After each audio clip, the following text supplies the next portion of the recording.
caché. Tómate tu café.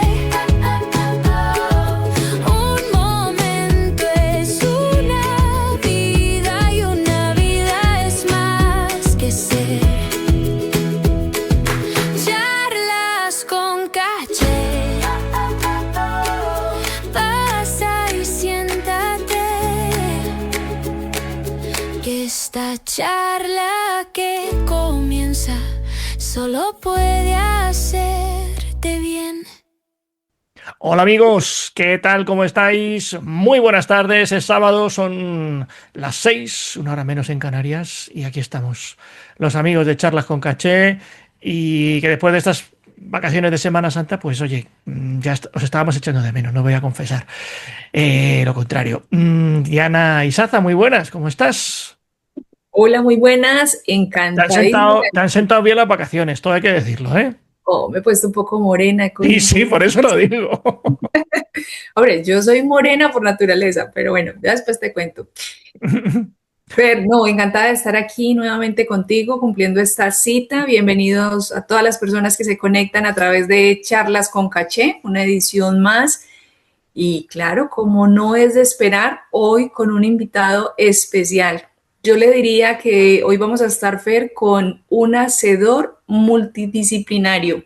Uy. Nos vamos a sumergir en el mundo del 3D, de los stands, de mobiliario a medida, de pinturas de mural, de branding, que ese mundo es apasionante y yo creo que vamos a tener mucho de qué hablar. Tengo el honor de presentar al invitado de hoy, con ustedes, Daniel Navarro. Daniel, bienvenido. Buenas tardes, muchas gracias por la invitación. Yo encantado de estar aquí y nada, que me hayan permitido compartir este espacio con ustedes. Pues Daniel, bienvenido a Charlas con Caché. Un gusto tenerte aquí, la verdad. Igualmente, muchas gracias. Daniel, bueno, colombo ecuatoriano, ¿no? Porque tienes ahí, bueno, y ciudadano de todo el mundo porque tienes una trayectoria muy grande. En esta ocasión queremos hablar mucho, enfatizar en tu portafolio, en el tema que haces. ¿Te consideras tú un diseñador generalista o un especialista en crear experiencias? Cuéntanos un poquito sobre ti, sobre esta faceta de tu vida. Bueno, me remonto un poco a los inicios de esto. Mi padre era maestro en Bellas Artes y llegó a ser profesor de la Universidad Minuto de Dios en Colombia. A partir de ahí empecé con la pasión por el arte, que era un artista fabuloso, y luego empecé yo también a estudiar artes plásticas.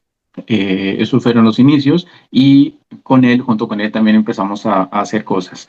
Más adelante, viendo como una opción profesional, estudié diseño industrial, pero siempre se quedó junto a mí el tema del arte. Así que decidí hacer una fusión entre las dos disciplinas y creo que ha podido llegar a dar un resultado interesante. Pues sí, la verdad que sí. Daniel, se habla mucho de que a veces el arte que todos podemos ver en una galería o en un cuadro, en un museo, contrasta mucho con el tema de lo que es la parte industrial. Pero desde tu punto de vista, ¿cómo consiguen o cómo percibes que casen los dos? Porque hay obras que es todo el tema ese del brutalismo arquitectónico y esas cosas que casan súper bien. ¿Cuál es la clave para encontrar ese punto medio donde todo parece encajar? La clave es encontrar la belleza en los pequeños detalles. Es saber que cuando haces una construcción efímera, cuando haces un cierto desarrollo, que hay pequeños detalles. Por ejemplo, encontrar la belleza en un tubo de aluminio de 3x2 y que saber en el punto exacto donde debe estar y la belleza que puede otorgar a la pieza que estás desarrollando. Por eso hay fusiones, la tecnoindustrial, lo que hacen, por ejemplo, en New York, donde están estos grandes, antiguos naves industriales que ahora las han convertido en museos, como lo que hicieron aquí en Matadero. Sí. Fusionan esta parte clásica, que recogen un poquito, que mantienen, y le han dado un toque moderno, que eso logra hacer una fusión espectacular. Es verdad. Dani, ¿cuál es el mayor error que cometen las marcas a la hora de diseñar una tienda, un stand tipo IFEMA, estas historias? El mayor error que siempre he visto, he trabajado con agencias, he tenido agencia de medios también, el gran error es no desarrollar constructivamente, porque cuando estás detrás de la parte de producción y detrás de la parte de diseño, entiendes cómo va todo, cómo vas a encajar esto con esto, cómo vas a desarrollar esto para que sea viable, para que las cosas sean, que al final den un fruto. Porque nos ocurrió mucho que trabajamos con agencias, con Lowe, con Sancho, con BBDO, con todas estas marcas, y ellos tienen unas ideas que se fuman unas cosas increíbles y es maravilloso. Ahora, ponlas a la práctica. Ahí El gran está. error es no tener una coordinación Se con trata de producción. ventas, de tiempo de permanencia en el stand, que tenga un éxito para que la gente esté ahí atrapada con el diseño o de generar esa conexión como emocional tanto con el cliente que recibe el diseño y con los espectadores, ¿no? Con los visitantes al stand. Sí, inicialmente es lograr que cuando hagas algo, que lo puedas viabilizar a lo físico, cuando pasa del papel o a la pantalla a lo físico. Y luego que el diseño como tal, por ejemplo, en stands, en ferias, en exposiciones, hay ciertos parámetros que hay que considerar, porque son tiempos cortos, porque son espacios reducidos, porque a veces hay personas que viajan de otro país y tienen que estar allí, ¿no? Entonces tenemos que entender y saber cuáles son las necesidades básicas y propias que necesitan las personas. A veces lo que hacen es generar un espacio porque está bonito y está bien que esté bonito, pero también tiene que ser funcional. La ergonomía trata de primero hacer lo que funcione y luego lo embellecemos.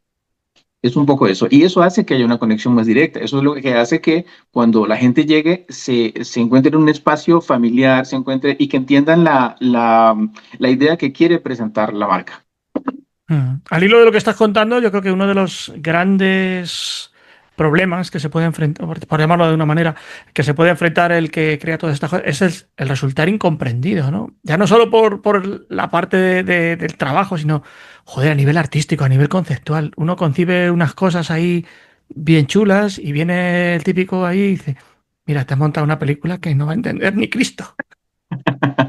Bueno, lo que pasa es que yo he estado ahí. Yo he estado en ese rincón, yo he estado en ese, lo ¿Has llamo sido yo, de los incomprendidos o de los que ha dicho que no entendía qué estaba haciendo? he estado en las dos. Yo he estado en el rincón de la ducha, fregándome en un rincón llorando, y también he estado en los que han mandado a llorar a la ducha a los otros. Porque al principio, cuando empiezas, ¿no? Tienes los bríos de juventud, tienes todas las ganas, tienes todas las ideas, quieres hacer me gusta, por ejemplo, el Daft Punk, entonces voy a hacer todo con tendencia de esto y resulta que no es así. Entonces, tienes que empezar tú mismo a aterrizar las cosas. Puedes crear cosas magníficas, cosas maravillosas, ideas, porque las ideas están hechas para eso, para crear, para generar. Pero hay lineamientos que la sociedad no nos permite, me refiero a la sociedad de consumo, a la sociedad de lo que estamos haciendo, el entorno en el que nos estamos desarrollando, y eso tiene que tener unos lineamientos, eso tiene que tener una coherencia con lo que estamos haciendo. Ahora, si tenemos la oportunidad de crear una obra, de crear algo que sale de nosotros y queremos exponerla y tiene que ser ya sea algo de autor, pues bienvenida sea. Vemos cosas como una banana cogida con una cinta, vemos la técnica de pan sobre plato y es arte. Hay un artista que me gusta mucho de aquí, es sevillano, Antonio García Villarán. Él tiene una palabra que ha acuñado que se llama el amparte, que es el arte que no es arte. Es básicamente eso. Lo que creemos que puede llegar a ser, pero no lo es. Y muchas veces ocurre esto en temas profesionales. Tenemos lo que para nosotros es maravilloso, pero simplemente nos dicen un no y nos pinchan el globito. Ahí está. Es que también yo creo que habría que entrar a definir eso, ¿no? ¿Qué es arte? Porque imagínate, hace poco salió en un museo de no sé dónde que habían encontrado un moco pegado en un lienzo en blanco y era un cuadro y había quedado ahí dando el pegue en el museo y no era alguien se lo había hecho por hacer la faena. Pero Sí, no recuerdo el nombre ahora, pero hubo un artista de la época de Andy Warhol Ujú. que él enlató sus heces, las puso en una lata Sí, sí, de sí. conserva Hay gente para todo en la y, vida. entonces así, hay otro señor en los Estados Unidos que hace figuras con estiércol de vaca. Entonces hace con la boñiga la cosa, la forma y hace animalitos, conejitos y todo esto y los decora, hace su jardín con eso. Y ya no son piezas decorativas, sino son obras de arte. Entonces Mm. esto es como muy subjetivo, ¿no? También viene a la tendencia, lo que dices tú, encuentras un moco en una lienzo, pero lo ves en una corbata y como que no cuadra, ¿no? Sí. Es como también el entorno que le das. Algún momento vi, había un chico de Indonesia que estaba viendo un museo y él en un momento perdió sus gafas y quedaron en una esquina. Y cuando fue a buscarlas, encontró un grupo de gente tomando Haciendo fotografías fotos. a las gafas que estaban allí, porque parecía que era una presentación de algo y le daban una significación a todo. Mm. Yo creo que el arte, alguna vez tengo amigas artistas también, otras personas que conozco, eh, y una amiga que me pregunta, bueno, ¿cómo te parece? ¿Cómo lo ves? ¿Cómo esto? Entonces yo digo, bueno, está como tú quieres que esté. Ah, es que soy muy formal, que soy muy... No, es que no se trata de que sea bonito o feo. Se trata de, primero, expresar lo que quieres, saber lo que tienes en mente y que logres materializarlo en algo. Y no se trata de bonito o feo, se trata de arte, se trata de que lo entiendas desde un punto de vista artístico y del punto de vista de lo que tú sientes. Es eso, un poco entender lo sensorial a lo físico y bueno, que habrán críticos de arte que dirán esto no lo es, pero así es el espacio del arte. Claro, sí, sí, sí. Está lleno Súper ahí. bien. Daniel, Fernando, bueno, decirle a la gente que se conecta en este momento a Charlas con Caché, que estamos en una charla entre arte y marketing con un poder de un impacto visual que es increíble, que no se pueden perder esta charla. Si no la han visto desde el inicio, pueden ahí retroceder y darse cuenta de todo. Dani, cuéntanos dónde se difumina la línea entre el arte público y una herramienta de marketing. O sea, ¿cómo es esa ¿Dónde acaba el arte y empieza el marketing? exacto. Eh, yo creo que mm, cuando intentas hacer el sándwich, tú tomas una tajada de marketing y le metes un arte y luego le metes le metes arte y luego le metes marketing. Ahí ya pierde un poquito. Hago esta analogía como para saber que tenemos algo de arte, tenemos un toque de arte, podemos darle un pincelazo de arte, pero no deja de estar dentro de unos parámetros lógicos y corporativos, porque ya cuando se hace algo corporativo, cuando ya se monetiza algo, ya cuando es una campaña, ya cuando buscas una interacción que se representa de forma económica, ahí es donde creo que puede perder como el sentido del arte. La diferencia de que cuando una obra realmente tiene una aceptación y todo, pues puede valer muchísimo más que una pieza gráfica para marketing.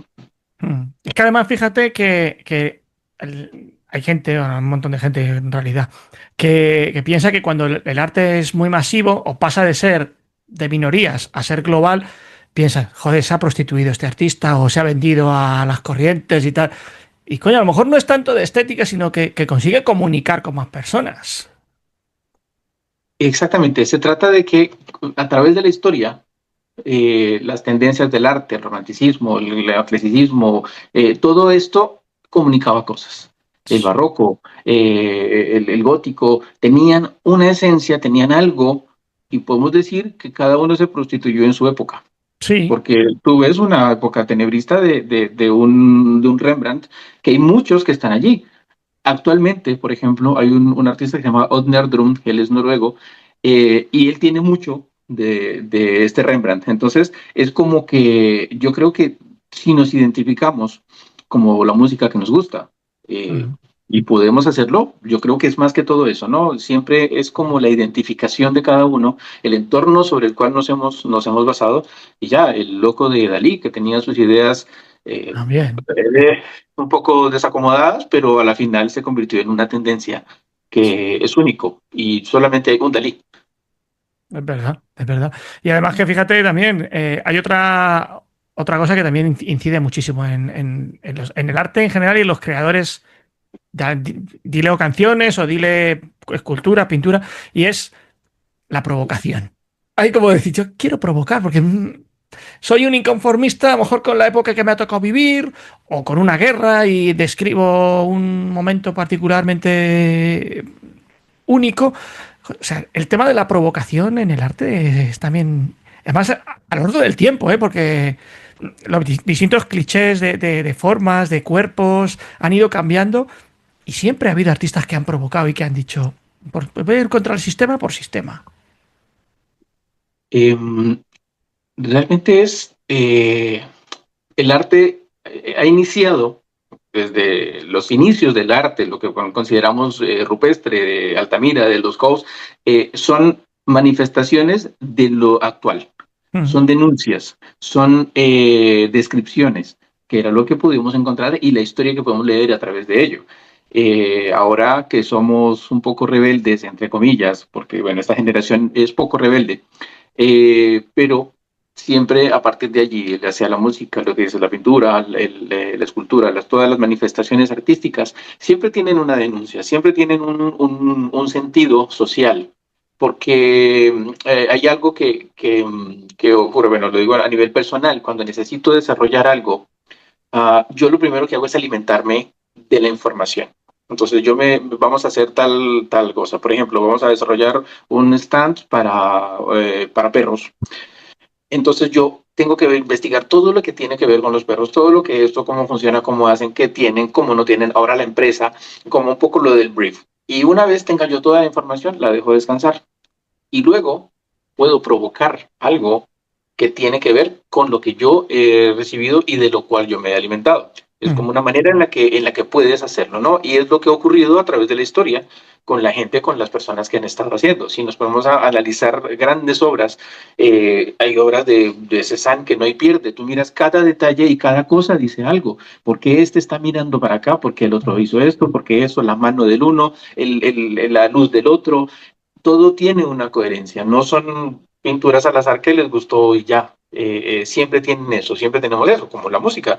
La Sí, música, por eso tiene tantos géneros y algunos nos gustan, otros no, pero pues a la final es esto, ¿no? Es como lo que decías hace un momento, es provocar, sí, ya sea velado o sea directo, pero es provocar algo, sensaciones. De eso creo que se trata el arte. totalmente de acuerdo. Diana. Súper, súper bien. Daniel, vemos que incluyes en muchos proyectos cartón personalizado. ¿Esto es una respuesta a una demanda de sostenibilidad o es una exploración personal con la que tú, o sea, coges un material físicamente y le das forma? Tenemos en Madrid también sitios que tienen esculturas tuyas hechas en cartón. Cuéntanos un poco sobre eso. A ver, el cartón, bueno, como tal, este soporte es uno más de muchos. Les cuento que alguna vez tuve que hacer una exposición, un poco lo que hablábamos de las denuncias, ¿no? Para la British Tobacco en Colombia, que expusimos en Venezuela.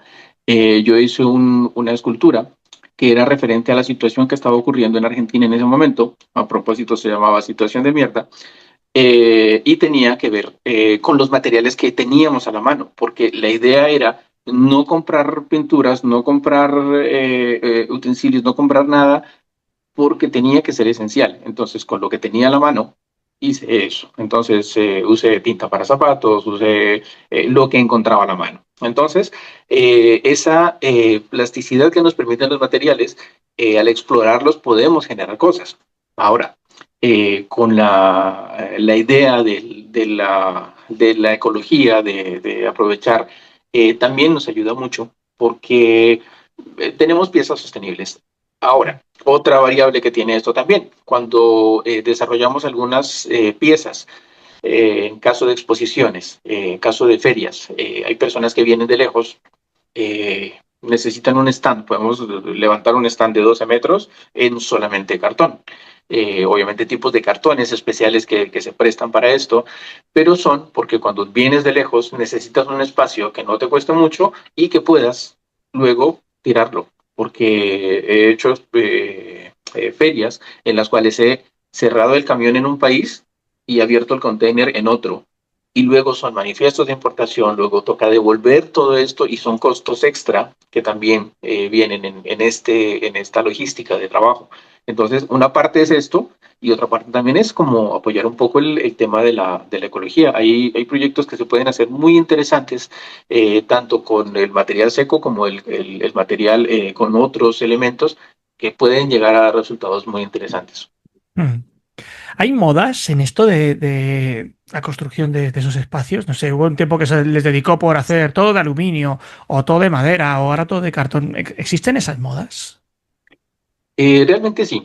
Bueno, actualmente en el mundo se usa un sistema que se llama Octanorm, que es un sistema que fue patentado en Alemania, que son modulares en aluminio, que tienen un sistema, se llama sistema, no lo llaman así, vamos a usar el sistema. Entonces, este sistema es aluminio con tablones de madera o de aglomerado o de MDF o lo que haya en ese momento. Eso es como un poco el estándar. Ahora, cuando lo queremos embellecer, podemos usar tendencias. Y realmente sí, hay tendencias y también tiene que ver un poco con la feria. O sea, ¿hay revistas de que se encarguen de decir, estas son las modas para estas cosas o alguna historia de esas? Sí, hay ciertos parámetros que se manejan. Se manejan un poco más a través de gobierno, un poco más a través de las administraciones. Por Ajá. ejemplo, el Pro Chile, Pro Export, Pro, ellos manejan, tienen como un lineamiento gráfico para no salirse de allí, pero también Sí. tiene que ver con el tipo de feria. Por ejemplo, hubo una feria en Países Bajos de flores. Entonces eran flores y pues las flores son naturales y se hizo la mayoría en cartón. Los stands se hicieron en cartón. La mayoría era como un poco la premisa que tenía que ser estructural, pues tenía que ser estructural, pero el resto en cartón. Nosotros logramos hacer un par de stands para Ecuador a la vida, que era en ese momento cuando estaba el presidente Rafael Correa, que hicimos en cartón, todo en cartón, estructura, que levantamos una estructura de 480 netamente en cartón y se logró algo interesante, se lograron ventanas, expositores, las sillas, todo esto y complementado con piezas de artesanía. Entonces tenía una esencia que valió la pena aplicarla en ese momento. Y esa es un poco la tendencia. Hay otra tendencia, bueno, la más dura que es Pladur y esto porque se necesita. Pero estamos intentando llegar al menos es más. Creo que ese es el camino al que va todo esto. Y del mismo modo que hay materiales que sí, que están de moda y tal, hay otros que no se ponen, dices, esto ni de coña. Eh, Vuelve otra vez al tema de lo relativo que puede llegar a ser. Hmm. Hay materiales que son, O sea, los bueno, plásticos y esas cosas, tal y como está el mundo ahí mirando hacia la sostenibilidad, supongo que cada mm, vez menos. lo que pasa es que el plástico como tal no es muy versátil para esto. Ujú. No permite hacer muchas cosas, como lo hace la madera, como lo hace Claro. el cartón, como lo hacen ciertas cosas. De pronto el plástico, pero ya en otro tipo de polímeros, como el policarbonato, como otro tipo de aplicaciones que tienen una estructura molecular que soporta ciertas Digo, cosas. porque, por ejemplo, el Pero PVC en su momento fue un elemento que se utilizó mucho. sí, el PVC por lo que se podía hacer modular, pero al final se dieron cuenta que el desgaste era muy caro, porque crear una pieza en PVC tienes que tener una máquina de inyección para Ujú. Sí, generar las piezas, para para el los molde y ensambles, todo eso, para sí. todo. Sí, entonces eso es muy costoso. Una máquina que mide 10 metros por 2 por 5 para inyectar una pieza. Entonces eso es lo que no era económicamente sostenible. Entonces ahora ya se hicieron cosas, por ejemplo el aluminio también es extruido, pero son piezas que tú puedes cortarlas y hacerlas y manipular como quieras. Por eso se cambió un poco por eso. También el tema de aluminio es por el peso, porque también es esto, ¿no? Eh, Y la se intenta. tendencia, no, la luz LED es algo que está muy en auge, ¿no? La luz LED, la Y iluminación, el los tema de la colores, iluminación, las pantallas y todo eso, es verdad. lo táctil, todo el mundo táctil está ahí presente. Pues, Daniel, ajá. cuando iniciábamos esta charla, yo te presentaba como un hacedor multidisciplinario. Nos vamos acercando a la recta final de la charla y no sin antes terminar, quiero que nos cuentes un poco, porque también estás muy relacionado con la música, con el tema asociativo, ¿no? Manejas también una asociación y estás lanzando en Madrid una academia. Quiero que nos des una pincelada de esos tres aspectos de tu faceta, ¿no? De tu vida, para que la gente investigue, indague más sobre Daniel Navarro. Bueno, en cuanto a la música, sabes que cuando te involucras con el arte, tienes este acercamiento con diferentes disciplinas. Bueno, en mi caso, estudié canto en la Coral de Camilla Gallo en Colombia, he estudiado piano, he estudiado percusión, he estudiado saxofón, he estudiado ciertos instrumentos y bueno, incluso tuvimos una banda en Colombia fuimos jurados de Rock al Parque en un año y eso fue maravilloso. Lanzamos bandas al estrellato que ahora están. Bueno, estaba Tinto, Bonca, los conocimos cuando eran unos chiquitines y que pudimos ayudarlos. Doctor Crápula también cuando estaban empezando. Entonces son experiencias bonitas que no continuamos con esto porque pues no era nuestro camino, que siempre tenemos que tener claro el punto de pivot donde podemos hacer las cosas. Eso era una parte. Ahora el tema de la asociación. Cuando llegamos aquí a España, yo estoy aquí 8 años, aproximadamente más o menos, vimos cierta necesidad como migrantes. De nuestra experiencia propia, pudimos ver muchas variables que ocurren, que no solamente se trata de cambiar de sitio de vivir, sino también que todo eso tiene un luto, que todo eso tú dejas cosas, tú dejas sueños, dejas planes, dejas proyectos, dejas hijos, dejas todo, y eso es importante y eso hay que valorarlo, hay que validarlo. Y muchas organizaciones simplemente se dedican, bueno, simplemente no, se dedican a apoyar en las necesidades primarias, lo que es alimentación, a veces comida, ropa, lo que sea. Pero, ¿qué hay detrás de la persona? ¿Qué está sintiendo esa persona detrás de todo lo que dejó? Entonces, es importante también tener en cuenta eso. Tenemos la asociación, se llama Proacción, Asociación para la Cooperación Internacional, Derechos Humanos y Acción Social. Tenemos varios proyectos que estamos desarrollando en América, en África, con unas escuelas en Nigeria y en Liberia. Y bueno, estamos también desarrollando aquí algunos proyectos interesantes que, bueno, esperemos que sean, que tengan mucha repercusión y que podamos desarrollarlos. Complementario a esto, también estamos en el tema de una academia de formación, que ya la tenemos, ya está legalmente constituida, y funciona de la mano de la asociación, porque también tiene programa de becas y está enfocada a la formación para el empleo. ¿Por qué formación para el empleo? Porque está bien que hay personas que vienen con carreras aquí que no les sirven de nada. Y aquí, para algunos trabajos se necesita titulaciones, se necesita un poco esto para poder trabajar. Entonces, eso es lo que queremos, como entregarles las herramientas para que las personas puedan sentirse útiles y que puedan desarrollar un trabajo más digno para su casa, su familia, y puedan también desenvolverse en otro entorno distinto y salir de él mientras tanto. ¿Y cómo puede la gente ponerse en contacto con toda esta asociación o con la academia? Tenemos una página web que es proaccionsocial.org. Allí tenemos la plataforma principal de la asociación y el aula virtual. La hemos querido enlazar para no tener como dos opciones, sino tenemos una y lo manejamos de manera puntual. Diana. No, pues súper interesante. Seguro que tendremos muchas noticias de Daniel, de Proacción.